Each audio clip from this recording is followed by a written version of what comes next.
Thanks for listening. This podcast is proudly brought to you by OG Haulage. Don't forget to like and subscribe and share it with a mate. Life moves pretty fast. You don't stop and look around once in a while, you could miss it.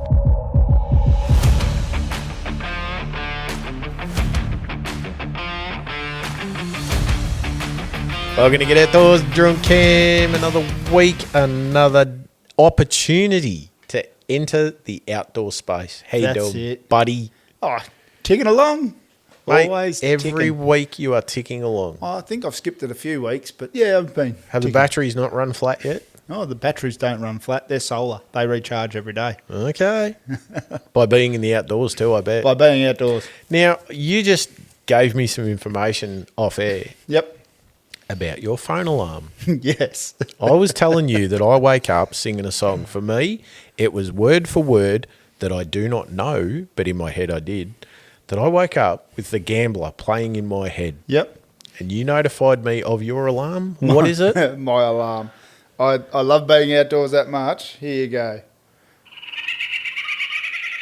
I wake up to kookaburras every morning. Now, any international listener to this show, the kookaburra is the icon of the Australian bush, The largest of the kingfisher family.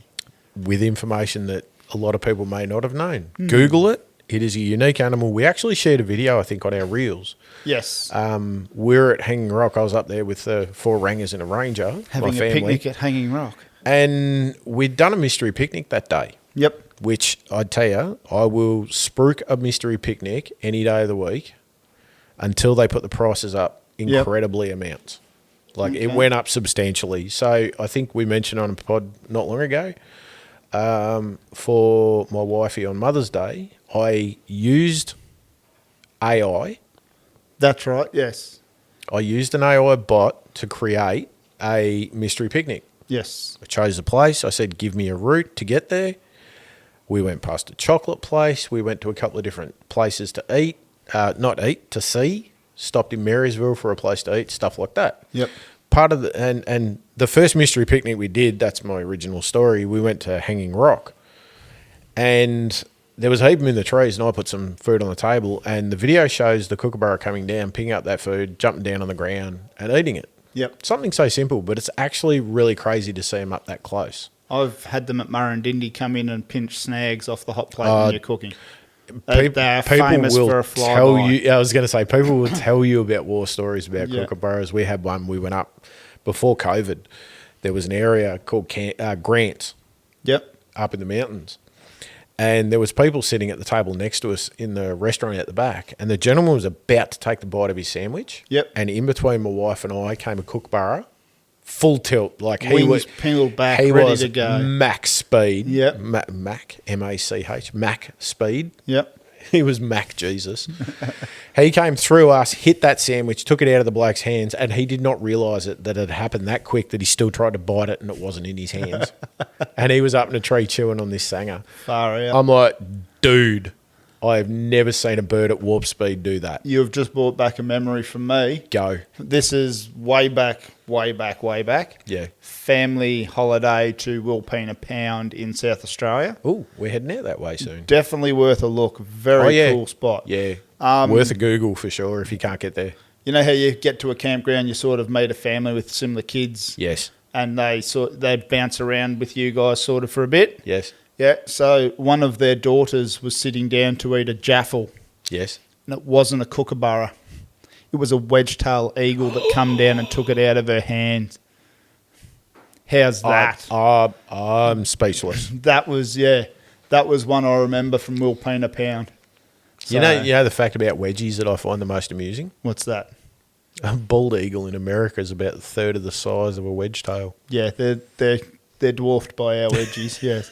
When they got a... What is it? The female the female's the larger of the species, and I believe her wingspan can hit around 3 meters. I didn't know 3. I knew they were around 2 meters. I'll do a quick Google while you keep talking. Dude, hit it. I was driving the truck back from, where was I? Out Leathengatha way. Coming back towards Currambara. And as I came around the corner just before the old timber town that they've got there, Yep. a black shadow went across the windscreen of my truck. Yep. And I went, "Hooly dooly, what was that?" And as I looked out the left-hand side of the truck, I saw this massive wedgie. Now, the wingspan was wider than the windscreen of my truck, and that's 2.5 metres 2.3 to 2.8 metres wingspan. for wingspan.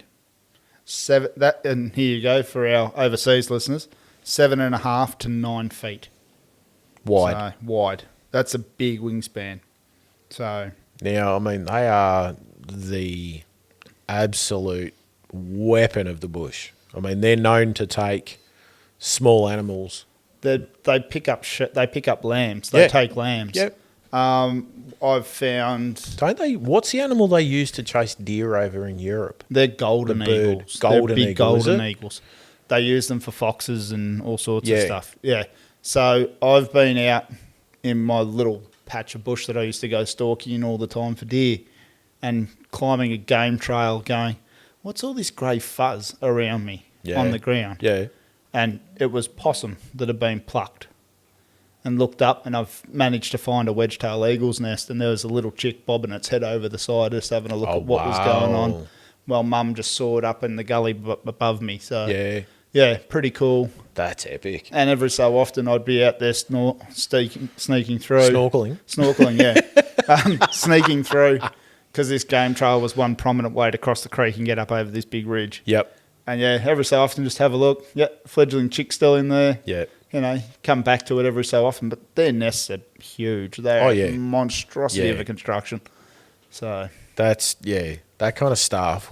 Last episode we talked about Mother Nature, and Yep. we were talking about the Aurora Australis, and worth a listen, yep, I reckon. But yeah, all of our episodes are worth a listen. oh, absolutely, absolutely. I insist that you listen to our back catalogue. And leave us some feedback. Hey, why not? Leave us some feedback. Leave us a That review. lets us know if we're doing a good job or not. And if there's anything else that you want us to look at, let us know. Shoot us a message on Instagram or Facebook. I've been trying to think, what would there be? What would be the most obscure suggestion we could get to do with the outdoors? Do we want to talk about nudist beaches? Nudist beaches? I only know of one. Never been there. Unicycle trials. See where my brain goes. I think you've gone sideways on that one, dude, and done a backflip. Does that exist? I don't think so. If it does, I'm going to have a look. I'll have a look. I'll have to YouTube that later. I've got a sideways one for you. Yep. Hobby horsing. That I've seen. I've seen the competitive hobby horsing. It's up there with car jiu-jitsu. With what? Car jiu-jitsu. I can tell you, if you're ever bored, have a look at car jiu-jitsu on YouTube. Is that where the two dudes are wearing belts? They're in the front they of are a car. sitting in the front of a car. Explain it. Buckled in. The timer goes down, and they are no holds barred. Winner takes all. They choke each other out with seat belts. It's pretty full on. It's nothing I'd ever want to do, but you know how you see Why in the not? movies where somebody gets the bloke sneaking behind them and puts the rope over them? Yes. I wouldn't do it to these guys. But they're, you know. Jiu-jitsu in the confines of a car. Yeah, oh mate, there's all sorts of things out there if you have a look. That is just ludicrous. Yeah, but I don't know what rabbit hole I was down when I came across that, but it was rather amusing and it got my attention. So Far out. We've actually, I had a listener. It's actually a young bloke that I work with. He's got into drifting with his dad. Yep. In a car.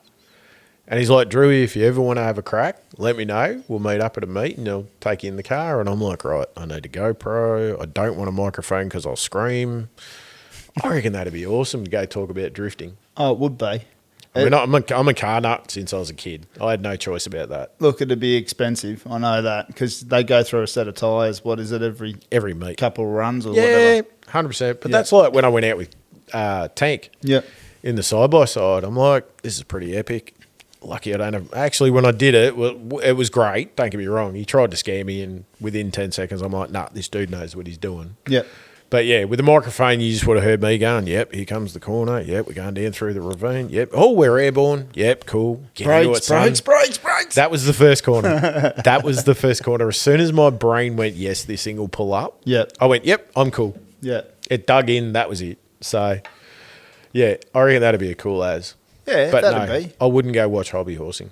I don't think I'd go and watch hobby horsing. I couldn't do it. The car jiu-jitsu, I would. Car jiu-jitsu? I would go. That would be amazing. only to limited see viewing, live. It is to the windscreen. Yeah, exactly. And the passenger windows. Side windows and windscreen. But speaking of motorsport, Yes. my brother has been doing some stuff with the Mafra, the Bryag Hill Climb. How's that all going? He's been, I think he was going off to the Nationals or something he was competing in. So, you know, Is the Nationals by invite or anyone can join in? I think it's anyone can join in, and Okay. it's an elimination process. I'll have to get a little bit more info off him. I've been meaning to drag his backside down here and actually record with him. So Absolutely. we'll try and get that as an episode. So that's moving into your Motorcana, your Gincana, Kana Entry Cross. level car sport. Yes, Yes. and it's actually quite a young age that they can do it as well. Okay. So I think we're trying to get my young bloke lined up to go across and have a crack to get his licensing done. Yep. And then my brother said, if as long as he's prepared to help me work on the car, he could possibly be driving the car as well. So Oh, stink. yeah, so look, That'd give him something to do with his hands. gives him something to do with his hands. It's practical. Yes. It's going to give him the outlet to, you know, learn how to control a car Yes. before he's even getting his license In a on the controlled road. situation. In a controlled situation, in a controlled environment. So- A mate of mine, Brad, brought up for people that are local to Melbourne, at Sandown Racecourse. Yep. They actually do pre-learner driving courses at Sandown, so in a controlled situation Yep. with an instructor, and the kids can learn how to drive a car before they go for their learners. Yep. And there is a second level to it where they can learn defensive driving. They wet down the car park and teach them what happens if they go too fast Into a when they're taking controlled corners and things like that. And I'm like, yeah, my daughter would want to come back by a 4B and learn how to drift. That'd be the problem. 100%. That's you hear that wording, and I think everything gets expensive. It's like drag racing. Everything gets expensive. Yeah. Horsepower, famous movie quote, horsepower costs money. Yes. Yes. How fast do you want to go? Throttle in a bottle. Oh, well, yeah. Spend your $2,000 and put NOS on it. Yep. No, That'd be awesome. So yeah, I've been meaning to get my brother to come down. Recently, fun one for you. Yep. I decided that we'd had a bit of rain. Oh, yeah. It was time to venture back into the creeks and try and find some more shiny gold. Yeah. How's that coming along? We haven't mentioned that for a couple of weeks, It's dude. been a while because it's been a bit of a dry spell. Yeah. Ventured out to my little private property that's got the creek in it. Out of interest, just to interrupt. Yeah. With a little less water, doesn't that give you more opportunity to dig a river? It does give you a bit more opportunity to work a deeper pool. So I'd gone in to see what the water Okay. level was at Yep. with the intentions of working a deeper pool that I hadn't actually had the opportunity to work when it's in normal water flow. Yep. Because it's too deep. Okay. So I got in, got myself all sort of set up. Went, all right, this will work. Rather warm still, so quite sweaty. Oh, I'll take my hat and sunnies off. I'll sit them on that rock. Anyway, The moved this. smirk on your face tells me that something happened. There's something that's coming. Moved some stuff, loaded a pan up, turned my back, panning away, turned back. The rock that my sunnies are on would be all of maybe 600 mil away, not even a metre. And there is a copperhead laid out fully sunning himself. Did you go, crikey, look, it's a snake? No, I didn't go crikey. I'm like, yeah. Look, dude, Was it a brown undies moment? it wasn't a brown undies moment because Okay. look, you got to be realistic. It's hot, it's dry. You're going to the only place that there's water Yep. where there's going to be food for them. You're going to come across them. Yep. And when I say you're going to come across them, I wasn't wrong because I decided to move. Like we're talking 8 metres, 10 metres down the river and around a small corner. Yeah. I'll go here where it's a bit more clear along the edge of the bank. I can work there. Now, for anyone listening, when Camo moves somewhere else and sets up, the last thing he looks for Is Is a another snake. wiggly stick. Yeah. Yeah, well, What did you find? a metre long tiger snake. Oh, man. How close were you? That one was a little bit further away, so he'd obviously seen me walk down to the riverbank because it's quite open. That's why I was going there. Yeah, yeah. And yeah, so it had spotted me and it started to slowly work its way off. I stood there and took a whole heap of footage of this. So You sharing that on the I socials? will be. I haven't shared that on our socials as yet. It'll be popping up. So, yeah, that keep your eyes peeled for that. So, look, it was a very healthy looking tiger snake, Right. and I decided, oh, I want to work this spot. I'm not giving this one up. I've just given up one to a copperhead. Yep. I watched him work his way up the bank, and disappear into some bracken. Well, all the ground between that bracken and that log there that's above that bank is all clear. I'll see him moving if he's coming. Right. So I just started working. Yep. Found one speck of gold, went, this is too bloody hot and I don't have a lot of water. I'm heading back to the car. That's Yep. me done. But there you go. You go out to do a bit of hobby prospecting in the warmer months and Nature comes to you. 2 note ropes really quick. What did Carly call them? Danger noodles. Danger noodles, Yes. wiggly sticks, note ropes. We've got a snake removal bloke around here called Danger Noodle Snake Removal. Yes. I'm like, that's fantastic. Yeah. Well, that's the slang terms for many of them, isn't Yeah, there? that's So, it. That's the Aussie way. But, yeah, mate. Angry shoelace. Yeah. Look, unfortunately, everybody has this expectation that everything we have here is trying to kill you or eat you. Well, the reality is Most of it is. everything will try to kill you. It may not be able to, but it will try. Look, the snakes are an issue. You know that they're going to be there. Yes. The water equals food. Yep. They need the water. They're going to be around it. I was in jeans and boots before I was putting my waders on. So I felt I had enough protection. I had my first aid kit, my locator beacon, all that stuff with me. So like if you I were to normally get a below the knee leg strike, you are within safe being rubber boots, jeans, and then waders. do. Yeah. Yeah. I was bloody hot, but yes. Oh, yeah. Yeah. So look, it's the risk that I took, and I went there with the idea that this was a likelihood, and it turned out to be true. Well, it's kind of an acceptable risk in a way, isn't it? And you know well enough, and we'll pass this on to listeners, that if you saw a snake going past you, Just stand still. just stand still. Or if you have the opportunity to take a step back, take a step back. But if they don't feel threatened, They're not going to they're chase not you. going to just go, oh, I'm going to go over there and bite that Yeah. dude. It's No, not a they- random attack. They want to move No. away. Like this copperhead, it turned and it went back right into the grass beside my hat and sunnies. Yep. So I used the shovel and slid it under like you're picking up a dog turd in the backyard. Yeah. And got my hat and sunnies up off the grass without having to reach in there to find out. When I've come across snakes or I come across a random animal, even foxes, when I Yep. see that they're close enough, the hairs on the back of my neck go all prickly. Do they? Do you get a little bit of concern there? No, No? no. No? It's like a cold shiver. Yep. I've had it once many years ago. I woke up in a sleeping bag under a tarp with a brown snake at my feet. Ooh. It came in Inside the bag. inside the sleeping bag, wrapped around my feet. Ooh. Not wrapped, but it was wrapped up at my feet. That would get the heart going. Yes. I went, there's something rather cold at my feet that feels not right. And there was a warning between all of us that if you wake up, something's not right, get the other boys to come over. So I got the other boys over. They've undone my sleeping bag with a big stick. And they're like, right, we're prepared if you get a snake bite, but not for any of us. I'm like, yep, cool as. They've opened the bag. Sure enough, brown snake wrapped up. I'm like, oh, stink. As I lifted the bag, he went, oh, hello, literally. Yep. And He spoke. took, yeah. That's amazing. Yeah. It was the only Yep. talking brown snake I've ever seen. But I tell you, it was a brown undies moment for me. Yep. That's a close When call. he left, Yep. right up until then, my brain went, don't breathe, don't move, don't even blink. But Yep. this all took like under a minute and a half. Look, I'm not scared of snakes. I'm concerned of snake bite. Yeah. So this is where, like for example, that tiger snake I came across, he was on the other side of the creek. Now they're semi-aquatic. They can swim and they can swim quite well. And they can submerge themselves underwater for some time. I was going to say, they can go underwater Yes, quite well. and travel underwater and pop back up. Yes, that's Okay. correct. Is that most snakes or just tigers? Most snakes. I think it's the copperhead. The lowland copperhead is the only snake that its own venom will kill it.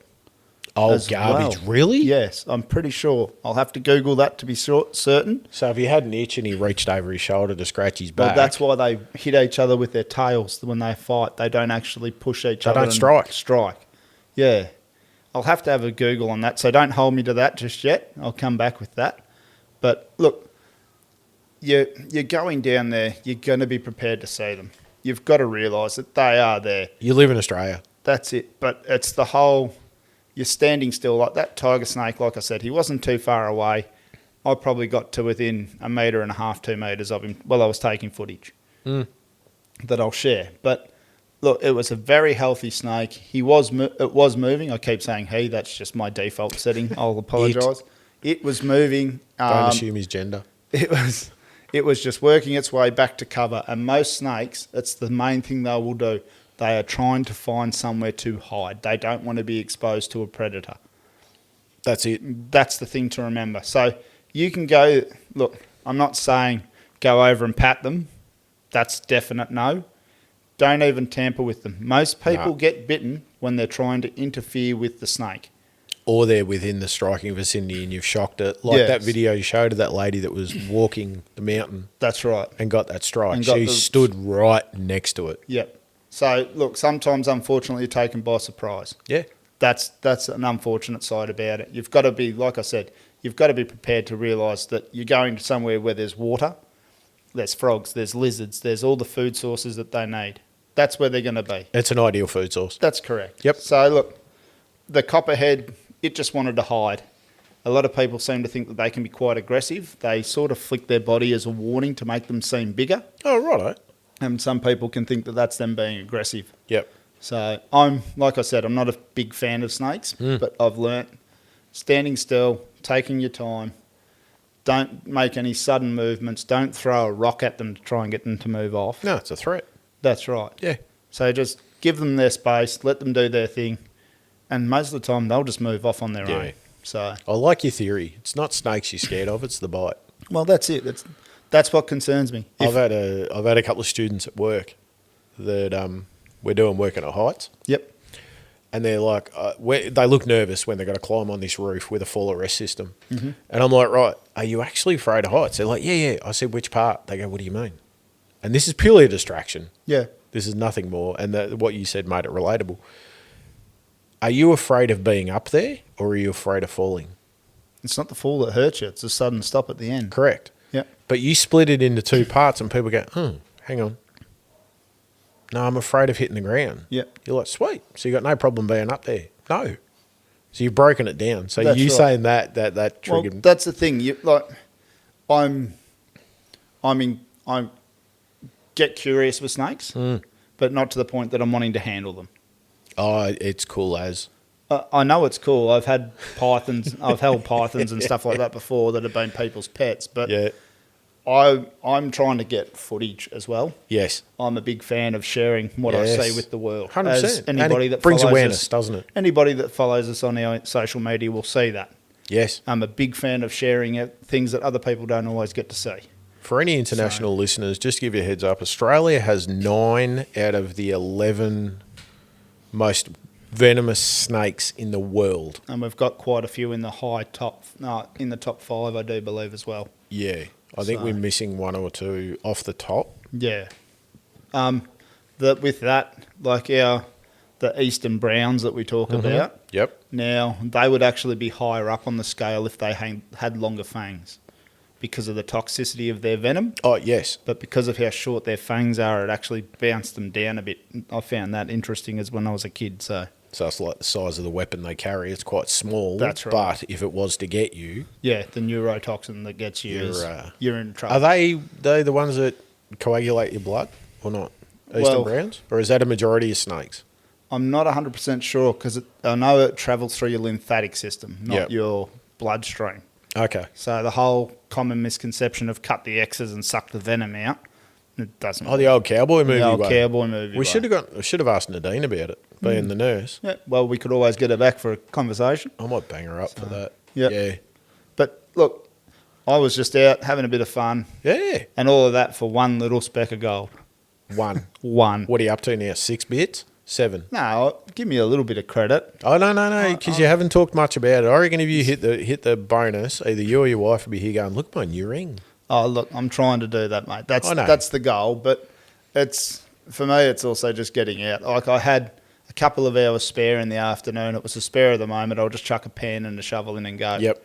So That's a get outdoors activity. that's right. So, and it's a cheap one. Once you've got everything set up, it's rather cheap. But we worked out for you it was less than $100. Yeah, that's right. And that's And with your miners. That right? $100 is good for however many years, Yeah. including miner's license. So, mate, And there's a reward for your hard work I think I just if you're in the right place. I think I just like the hard work though.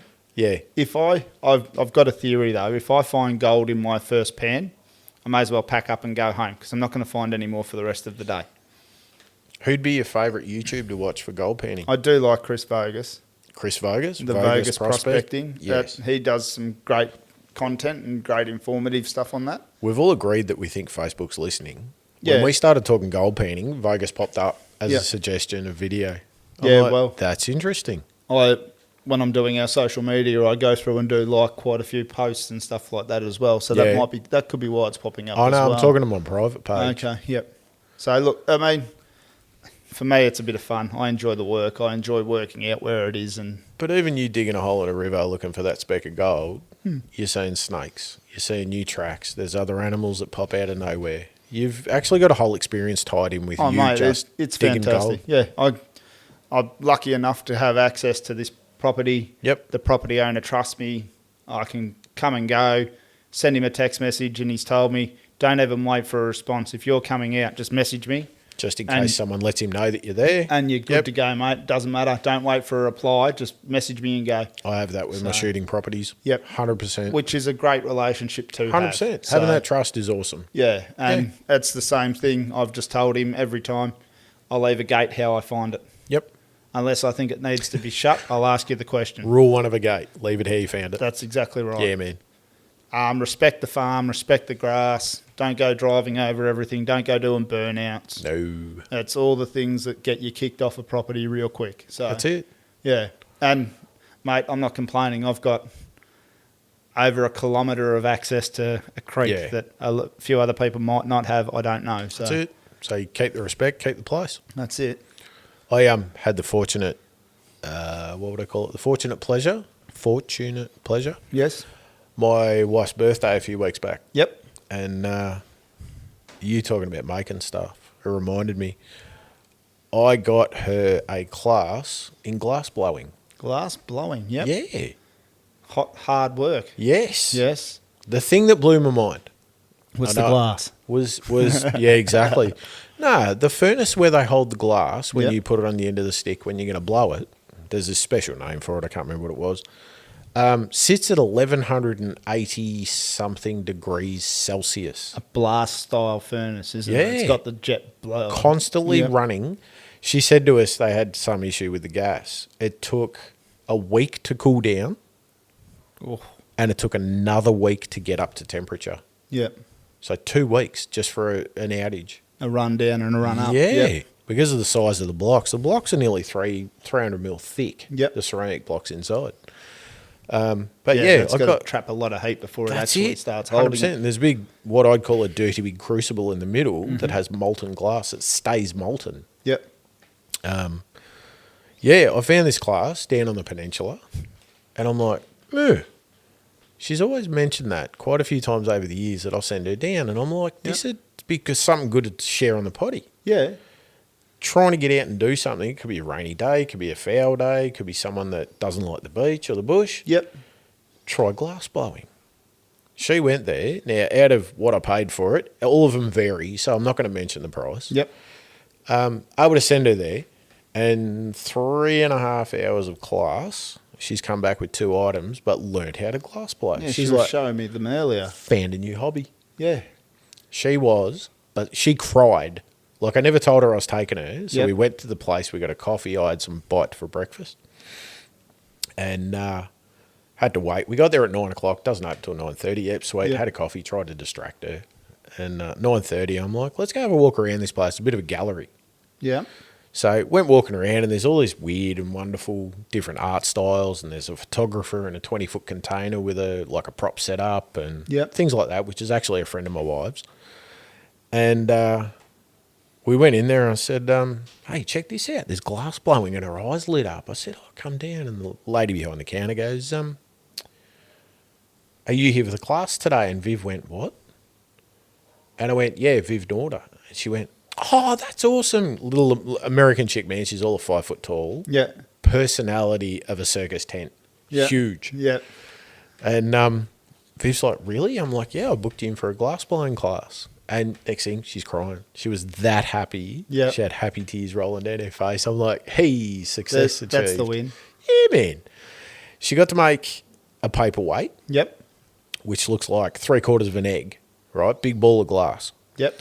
But inside that, she was able to add colour, which adds shape, stuff like that. Then she got to make And bubbles. She showed me that you got to add the bubbles into that Correct. as well. Now, I didn't know. Yeah. She's described me how to make these bubbles. I'm like, you're kidding me. She's like little snips here and pulls there, and then you dip it in the glass and coat it again and coat it and coat it and coat it. Then you heat it up and it all blends together. I'm like, awesome. Yeah.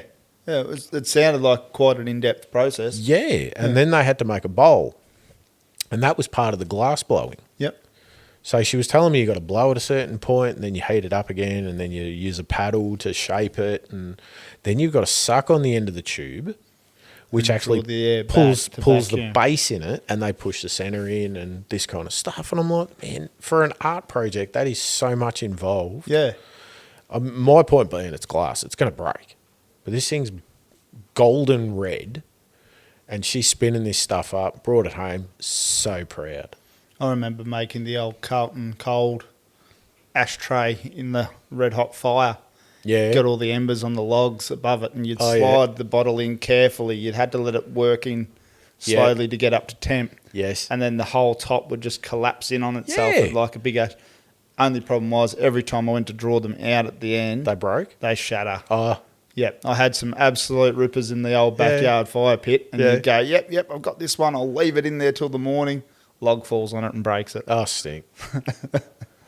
So glass blowing sounds like it might be a bit of a better option. Dude, Yeah. I tell you, looking at what she came home with, and you can do different classes, and you can get private lessons and things like that. At Yeah. the price, it's quite expensive. I've got to be honest.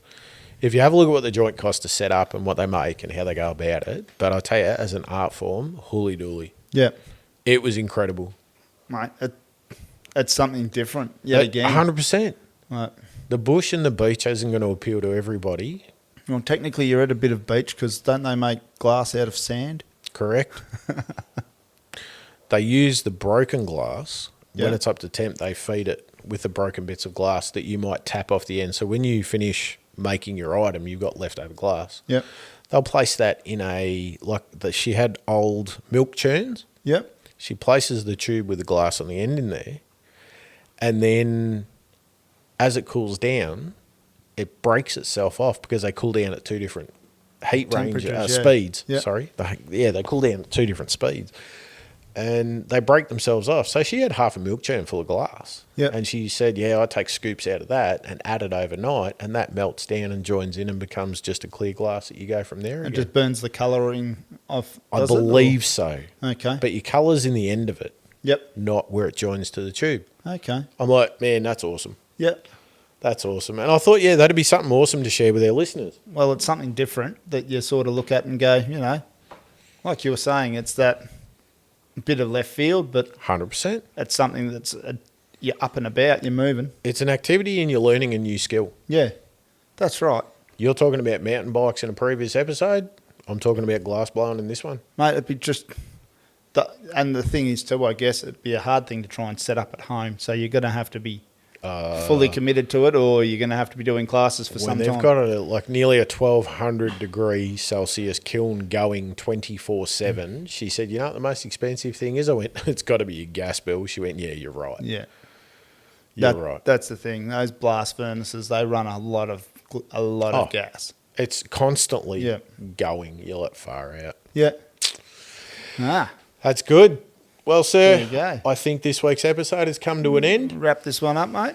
We don't want to keep our listeners too long. Let That's them it. get back into what they're doing and getting outdoors, preferably. Yeah, yeah. And anyway, make sure you stay tuned. We might have some fun stuff coming up. Dude, not might. We always do. We generally do. We'll Our always aim- be ticking along. Our aim is, our aim is to keep ticking along. No, our aim is to get everybody off the couch. And if we can motivate one person to go and try something different, that's a win. I believe we've had some feedback over time that we've motivated a couple of people to get off the couch. Yeah, that's great. That's what we want. Even Carly brought it up. You talking about Blue Pools? Yep, that's all right. I mean, it's an epic spot. I'll vouch for it. It's worth a trip. 100%. Yeah. Listeners, thanks for listening. Thank you very much. Please do not to forget to like, subscribe, and share. And at the least, give us feedback. Yeah, that would be great. So, and don't forget to check in on your mates. Check in on your mates every week. That's it. Well, thank you, and we'll speak to you next week. Cheers all. Cheers all.